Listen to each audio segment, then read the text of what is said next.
أعوذ بالله من الشيطان الرجيم بسم الله الرحمن الرحيم سبحانك لا علم لنا إلا ما علمتنا إنك أنت العليم الحكيم رب اشرح لنا صدورنا ويسر لنا أمورنا واحلل عقدة من ألسنتنا يفقه أقوالنا ولا حول ولا قوة إلا بالله العلي العظيم اللهم ألهمنا ما راشد أمورنا وأعزنا من شرور أنفسنا ومن سيئات أعمالنا. Pada Tuan Pengurusi Masjid dan kemudian barisan ahli jawatan kuasa,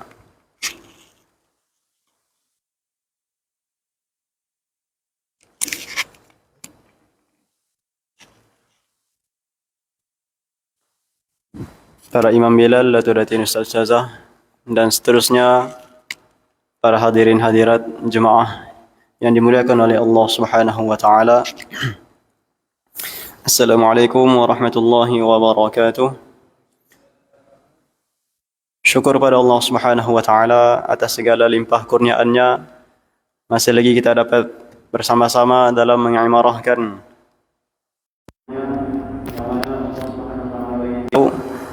melalui lisan baginda Nabi sallallahu alaihi wasallam.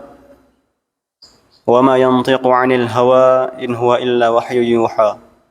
Sifat kepada sabdaan Nabi sallallahu alaihi wasallam adalah wa ma yantiqu 'anil hawa.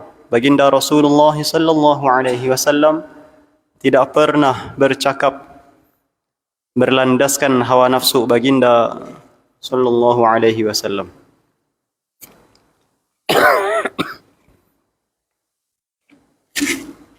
Wa ma yantiqu 'anil hawa in huwa illa wahyu yuha. Melainkan dia adalah wahyu yang telah diturunkan oleh Allah Subhanahu wa taala lalu diilhamkan kepada baginda Rasulullah sallallahu alaihi wasallam, lalu keluarlah segala sabdaan ataupun iqrar baginda Nabi sallallahu alaihi wasallam. Maka disebabkan itulah segala hujah yang kita ambil dalam mazhab kita, yaitu Al-Quran, hadis, ijma' dan juga qiyas. 4 cara untuk kita mengeluarkan hukum. Jadi Nabi sallallahu alaihi wasallam telah bersabda, "Man alifal masjid alifahullah," atau kama qala Nabi sallallahu alaihi wasallam. Sesiapa yang mencintai masjid, maka alifahullah, Allah Subhanahu wa taala akan mencintainya. Maka untuk dapatkan cinta Allah Subhanahu wa taala, tidak hati kita kena terpaut kepada masjid, yaitu kepada rumahnya. Yang mana Allah Subhanahu wa taala telah janji bahwasanya siapa yang cinta kepada masjid, maka Allah Subhanahu wa taala akan cinta kepada dia. Layaknya satu orang suami mencintai istrinya, maka sudah pasti dia akan korbankan, buat pengorbanan. Dia sayang kepada anak-anak dia, maka dia akan lakukan pengorbanan. Begitu juga kita sebagai orang yang meraih cintanya Allah Subhanahu wa taala, maka kita kena buat pengorbanan, yaitu kita kena tahan hawa nafsu kita daripada sembahyang di rumah, daripada berseronok-seronok dengan kawan-kawan, daripada lepak-lepak kopi-kopi, tapi kita korbankan untuk hadir sama-sama ke rumahnya Allah Subhanahu wa taala, tunaikan sembahyang secara berjemaah.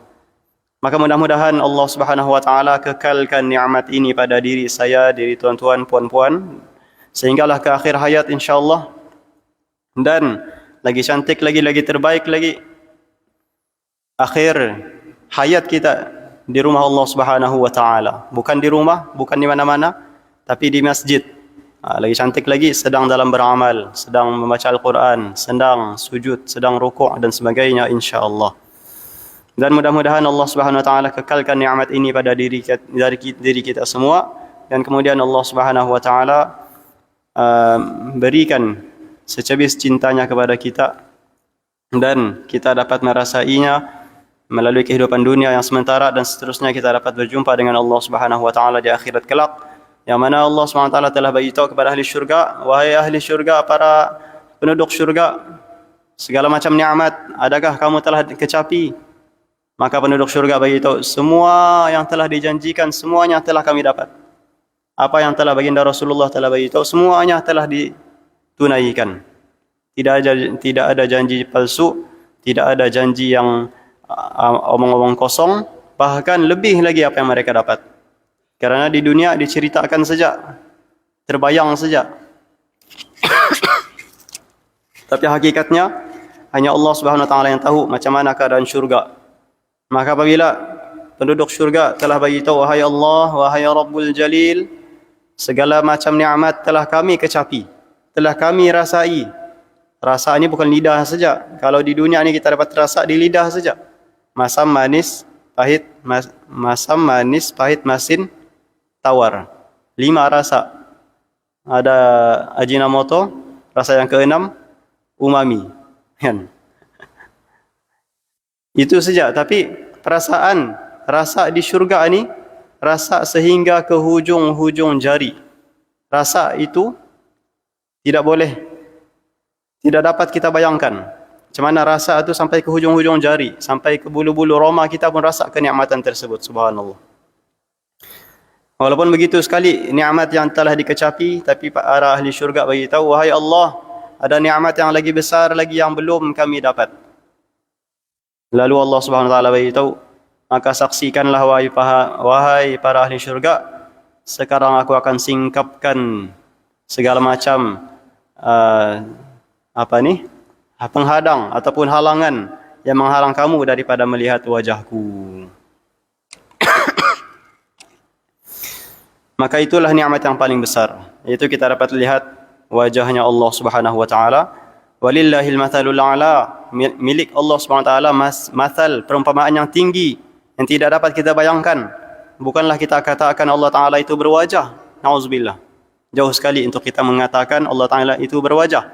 Tetapi itulah yang telah diceritakan bahwasanya Allah Subhanahu wa taala akan menampakkan wajahnya di syurga besok. Macam mana caranya, kaifiatnya, kita serahkan kepada Allah Subhanahu wa taala. Alhamdulillah, summa alhamdulillah. Kita telah baca kitab 40 hadis amalan sedikit pahala berganda, karangan Al-Fadhil Ustaz Muhadir Haji Jul, damat barakatuh, semoga Allah taala mengekalkan keberkatan dalam kehidupan beliau. Yang mana kitab ini mengandungi lebih kurang 40 hadis.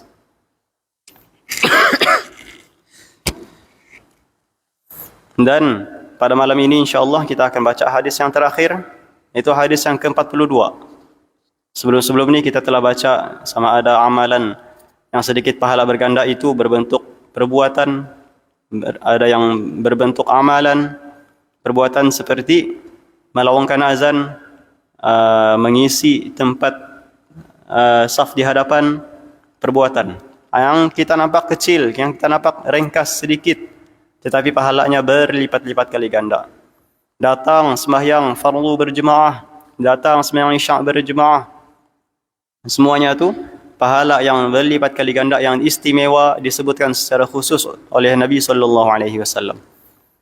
Dan antara lain juga adalah perbuatan solat duha yang sebelumnya kita telah baca. Dan kemudian begitu juga amalan-amalan amalan-amalan yang ringkas dari segi bacaan. Seperti mana kita baca subhanallahi wa bihamdihi subhanallahil azim. Subhanallahi wa bihamdihi subhanallahil azim. Ringkas, tidak sampai 1 minit pun kita selesai satu kali tasbih. Tetapi ganjarannya dalam hadis Sahih Bukhari rahmatullahi alaih, dalam kitab beliau Imam Bukhari rahmatullahi alaih telah membawa hadis ini dalam kitab beliau, hadis yang terakhir sekali. Kalau baru-baru ini kita ada hadir secara alam maya dalam majlis sama' hadis Sahih Bukhari peringkat kebangsaan, peringkat antarabangsa. Mula-mula peringkat kebangsaan, tetapi apabila mereka libatkan para alim ulama daripada seluruh dunia, maka telah diiktiraf menjadi peringkat antarabangsa. Ada dari negara India, Morocco, bermacam-macam jenis latar belakang. Jadi hadis yang terakhir kalau kita dapat bersama-sama pada ketika majlis itu, majlis khatam sama Sahih Bukhari, maka hadis itulah yang telah dibawa datang. yaitu hadis yang kita telah baca sebelum ni. Kalimatani habibatani khafifatani 'ala al-lisan thaqilatani fil mizan subhanallahi wa bihamdihi subhanallahil azim. Perdana Menteri kita pun terlibat sama, dia pun baca hadis yang terakhir. Dan telah dikhatamkan oleh al-fadil ulama daripada India yang telah diberikan sedikit pencerahan. Maksudnya lebih kurang 2 kalimah habibatani ila rahman, 2 kalimah yang sangat-sangat dikasihi oleh ar-rahman, zat yang maha mengasihani. Kalimatani habibatani ila rahman saqilatani fil khafifatani 'ala lisan, yang sangat ringan di lidah, saqilatani fil mizan, yang sangat berat di timbangan, subhanallahi wa bihamdihi subhanallahil azim. Nabi sallallahu alaihi wasallam beritahu bahwasanya 2 kalimah ini sangat ringan bila kita sebutkan, subhanallahi wa bihamdihi subhanallahil azim. Mudah. Kemudian begitu mudahnya sebut tetapi tidak menunjukkan begitu kecilnya pahala. Kenapa? Karena hadis tersebut beritahu saqilatani fil mizan, yang sangat memberatkan dalam timbangan. Jadi sebab itulah Al-Fadhil Ustaz Muhadir Haji Jul, yang mana beliau pun hadir dalam majlis tersebut, beliau telah bawa datang hadis ini ke dalam kitab beliau. Dengan kita membaca subhanallahi bihamdihi subhanallahil azim, yang mana pahalanya unlimited, kita pun tidak tahu besok lusa meninggal dunia, dibangkitkan semula. Perkara inilah yang memberatkan kita punya timbangan kita, insyaallah. Jadi kita mau amalkan subhanallahi wa bihamdihi subhanallahil azim, subhanallahi wa bihamdihi subhanallahil azim, subhanallahi wa bihamdihi subhanallahil azim. Terjemahannya, maha suci Allah dan segala puji baginya, maha suci Allah yang maha agung. Itu saja, simple, tapi pahalanya subhanallah.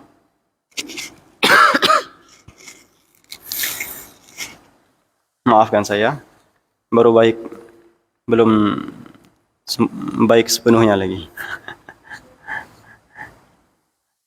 Jadi hadis yang terakhir dalam kitab ini yaitu amalan menggandakan pahala. An Aisyah binti Sa'ad bin Abi Waqqas radhiyallahu ta'ala anha an abiha annahu dakhala ma'a Rasulillah sallallahu alaihi wasallam على امرأة وبين يديها نوى أو حصى تسبح به فقال صلى الله عليه وسلم أخبرك بما هو أيسر عليك من هذا أو أفضل قولي سبحان الله عدد ما خلق في السماء وسبحان الله عدد ما خلق في الأرض وسبحان الله عدد ما بين ذلك وسبحان الله عدد ما هو خالق والله أكبر مثل ذلك والحمد لله مثل ذلك ولا إله إلا الله مثل ذلك ولا حول ولا قوة إلا بالله مثل ذلك. Agak panjang sedikit, tapi ini adalah penghataman pengakhiran daripada kitab beliau, yang mana hadis ini mengandungi beberapa tasbih selawat yang mana ganjarannya sangat besar. Mari kita sama-sama dengar daripada Sayyidatina Aisyah binti Sa'ad bin Abi Waqqas radhiyallahu anhum, daripada bapaknya, yaitu siapa dia? Sayyidina Sa'ad bin Abi Waqqas. Anaknya nama Aisyah juga.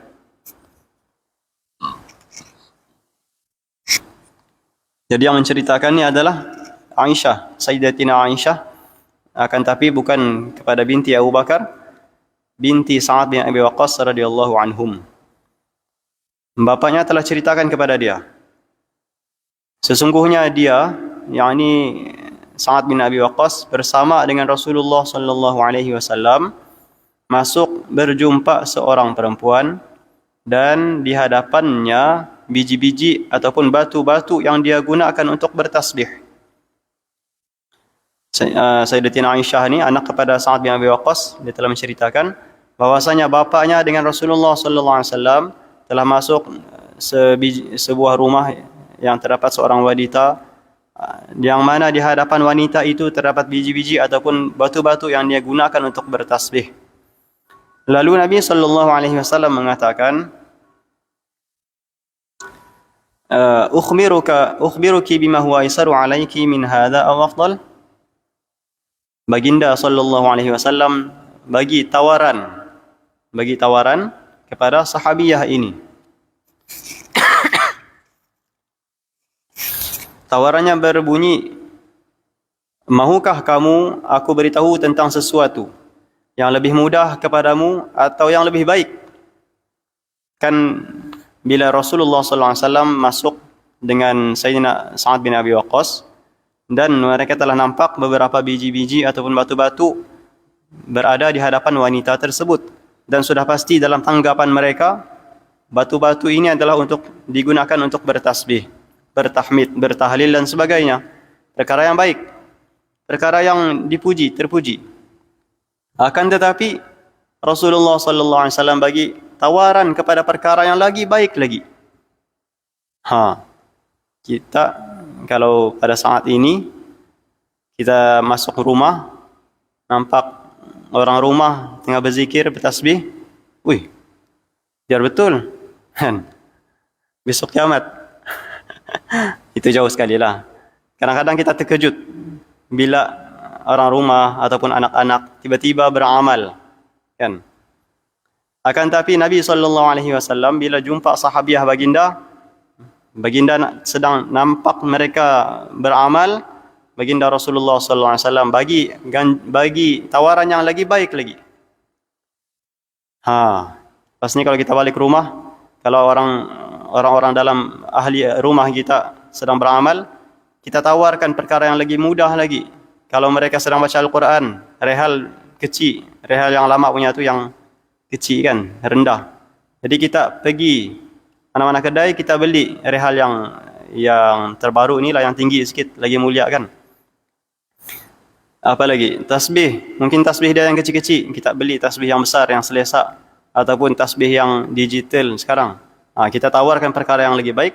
Di samping memudahkan mereka, samping itu juga kita buka ke akaun saham akhirat kita. Selagi mana mereka pakai, selagi mana benda itu masih berguna di dunia ini, maka sejauh itulah pahala kita terus berjalan.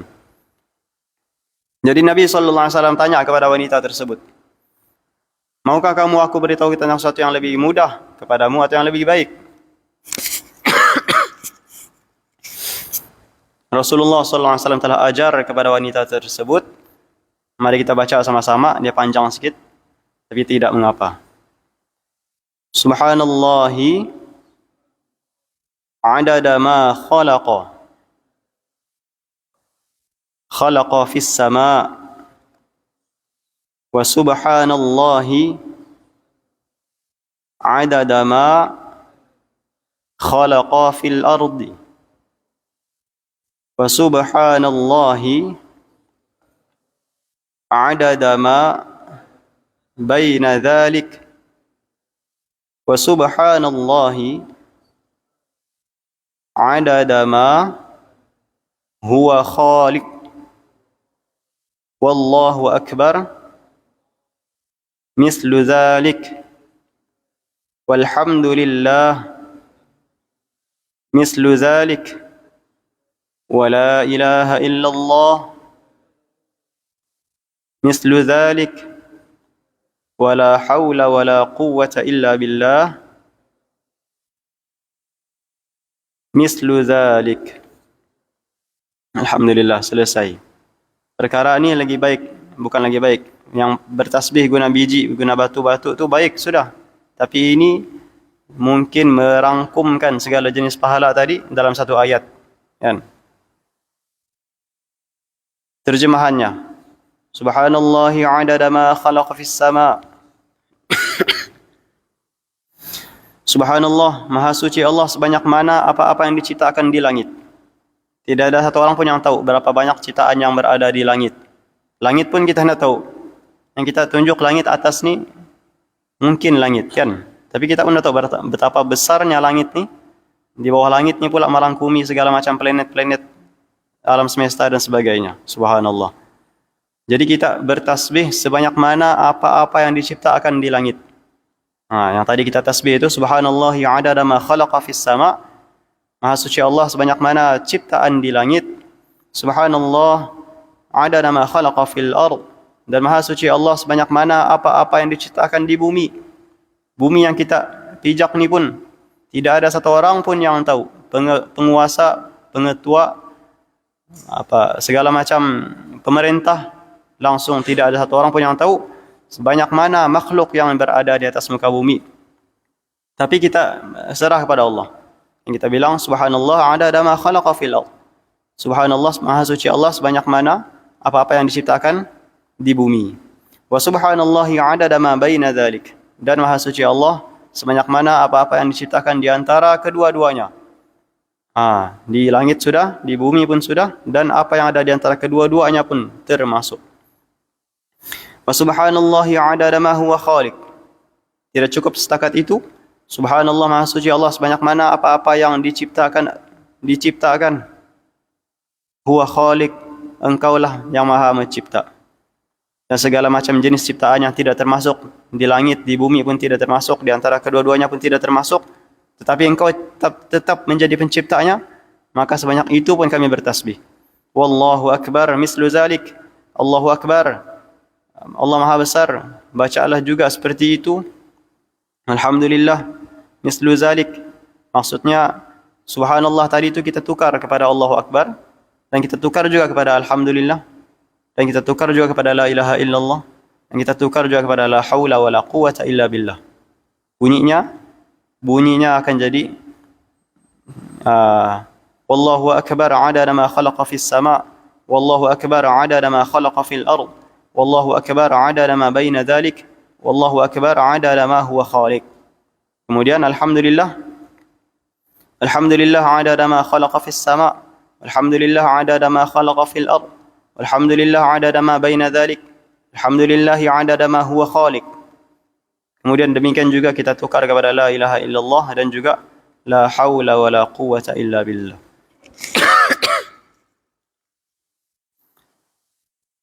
Jadi dia sebenarnya ada 1, 2, 3, 4 sahaja. 4 patah perkataan sahaja. Yang pertama tadi subhanallah, subhanallahi adada ma khalaqa fis sama, maha suci Allah zat yang maha suci Allah sebanyak mana ciptaan berada di langit. Wa subhanallahi adada ma khalaqa fil ard, dan maha suci Allah sebanyak ciptaan yang berada di bumi. Wa subhanallahi adada ma baina dzalik, dan maha suci Allah sebanyak mana ciptaan di antara kedua-duanya. Wa subhanallahi adada ma huwa khaliq, dan maha suci Allah sebanyak mana yang dia telah ciptakan. 4 rangkap sahaja. Cumanya dia tukar daripada subhanallah, tukar kepada Allahu akbar, tukar kepada alhamdulillah, tukar kepada la ilaha illallah, dan tukar kepada la haula wala quwata illa billah. Musannif ataupun penulis telah bawa datang di sini, setiap kali selepas solat bacalah sekurang-kurangnya sekali tasbih yang kita baca tadi itu. Kemudian tahmid alhamdulillah, kemudian tahlil la ilaha illallah adada ma khalaqa fis sama, la ilaha illallah adada ma khalaqa fil ard, la ilaha illallah adada ma baina dzalik, la ilaha illallah adada ma huwa khaliq.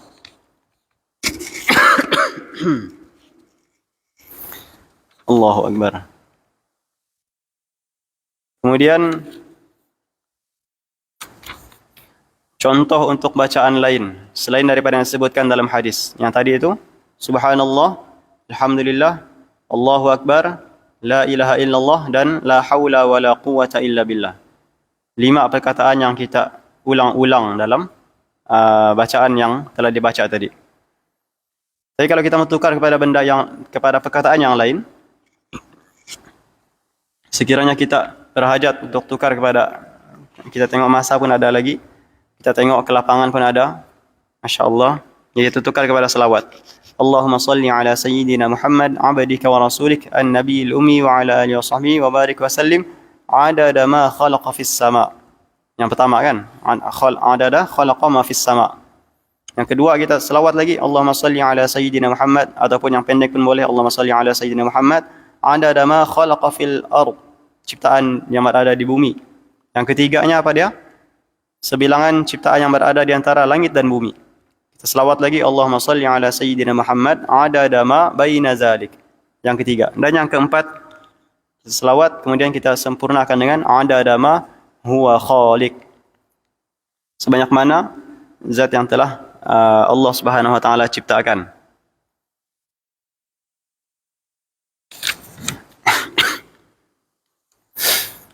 Alhamdulillah telah sempurna bacaan kitab kita, yang mana kitab ini telah dihadiahkan oleh yang dihormati pengurusi masjid. Alhamdulillah, terima kasih.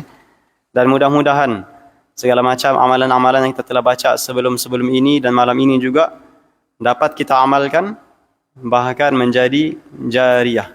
Dengan cara macam mana? Dengan cara kita sampaikan apa yang kita telah baca, apa yang kita telah dengar, apa yang kita telah dapat amalkan, masya-Allah, dan kita coba untuk istiqamah, berterusan. Memang sekali-sekala akan diuji. Kadang-kadang kita dalam keadaan kelang kabut, kadang-kadang kita dalam keadaan bergegas, kadang-kadang dalam keadaan terkejar-kejar. Tapi itu ada ujian. Adakah kita mau istiqamah ataupun kita terkorban amalan kita? Contoh yang paling ringkas adalah baca ayat kursi lepas sembahyang. Lepas sembahyang kita duduk sekejap, bergegas macam mana sekalipun jangan tinggal. Baca ayat kursi, ganjaran dia apa dia? Antara kita dengan syurga itu tidak ada halangan, kecuali al-maut, yaitu kematian. Apabila orang dia istiqamah membaca ayat kursi selepas sembahyang, maka antara dia dengan syurga tidak ada halangan kecuali kematian. Macam antara saya dengan mau pergi ke depan ni tidak ada halangan, kecuali meja ini saja. Kalau meja ini diangkat, maka saya tidak ada halangan. Begitu juga antara kita dengan kematian, antara kita dengan syurga tidak ada halangan, kecuali kematian. Apabila kematian diangkat, kematian telah berlaku, kematian telah datang kepada seseorang, maka terangkatlah kehidupan dunia dan dia terus menuju ke syurganya Allah Subhanahu wa taala. Marilah kita sama-sama dengarkan ijazah amalan yang mana musannif yaitu Al-Fadhil Ustaz Muhadir Haji Jol telah sertakan dalam kitab ini, dan mana sanad beliau telah ijazahkan amalan-amalan yang kita dapati daripada kitab ini, yang mana apabila kita dapat ijazah ini, maka kita boleh sandarkan kepada beliau. Amalan dapat daripada mana? Amalan dapat daripada siapa? Kita boleh sebut, saya dengar bacaan kitab ini di Masjid Al-Falah Kepayan, ataupun kita boleh terus saya ambil daripada Al-Fadhil Ustaz Muhadir Haji Jol. Karena apa? Karena beliau telah sertakan di sini pengijazahan sanad beliau, yang mana beliau ini banyak berguru dengan guru-guru seluruh Malaysia khususnya dan seluruh alam. Jadi apabila kita ambil daripada beliau, beliau telah turunkan segala ijazah yang beliau dapat daripada mana-mana alim ulama kepada kita juga. Yang mana amalan isnad ataupun amalan pengijazahan sanad ni adalah amalan para alim ulama yang berterusan sampailah ke saat ini. Seperti mana kita lihat, kalau baru-baru ni kita tengok majlis sama' Sahihul Bukhari, di akhir majlis tersebut macam mana? Ada beberapa ulama yang mengijazahkan sanad beliau. Aku mengijazahkan apa yang kamu telah dengar, apa yang kita telah baca selama beberapa hari di sini, dan aku telah ijazahkan kepada kamu untuk kamu amalkan dan berlaku baik terhadap apa yang diperintahkan oleh Allah SWT, dan tinggalkan segala macam larangan-larangannya. Itu sebagai contoh lah. Ada berbagai ikut dia punya guru dia. Kadang-kadang guru dia ijazahkan sekali dengan amalan, kadang-kadang guru dia ijazahkan sebahagian. Tapi secara umumnya begitu. Setiap guru-guru akan mengijazahkan setelah khatamnya sesebuah kitab. Itu adalah amalan alim ulama yang berterusan sampai ke saat ini. Laulal isnad laqala man syaa ma syaa.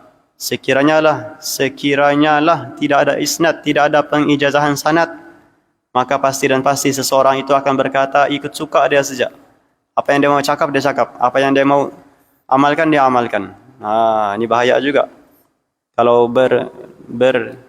berguru dengan kitab, berguru dengan kitab pun salah satu daripada tipu daya syaitan. Berguru dengan kitab. Bagus membaca, tapi lagi bagus lagi apabila kita berguru. Kenapa? Karena apabila kita berguru, satu kita dapat berjumpa bersemuka dengan dia. Paling kurang pun online. Tapi Apabila kita berjumpa, berhadapan, maka bukan setakat ilmu yang kita dapat, bahkan segala macam ilqa yang akan turun daripada wajahnya, daripada perlakuannya, daripada percakapannya, daripada segala macam jenis akan turun kepada kita juga. Jadi mari kita dengar sama-sama. Saya bacakan ijazah amalan yang mana telah disertakan oleh Al-Fadhil Ustaz Muhadir Haji Jul, damat barakatuh.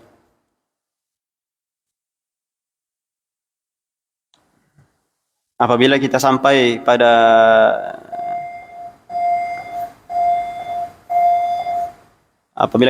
satu tempat, maka kita niatkan nama kita sendiri. Bismillahirrahmanirrahim. Alhamdulillahi mujizus salihin. Wassalatu wassalamu ala asyrafil anbiya wal mursalin wa ala alihi wa sahbihi ajma'in wa ala tabi'in lahum bi ihsanin ila yaumiddin, amma ba'd.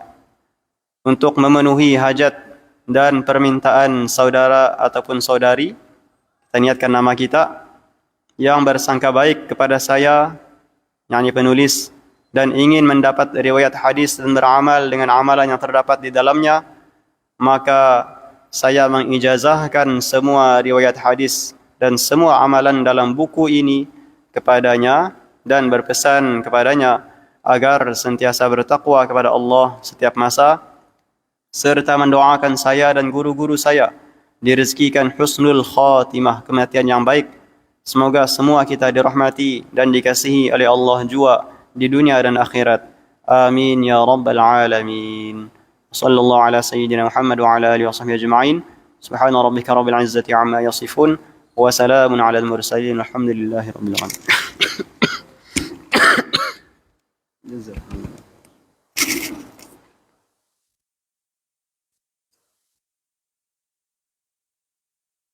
Allah. Selesai ya?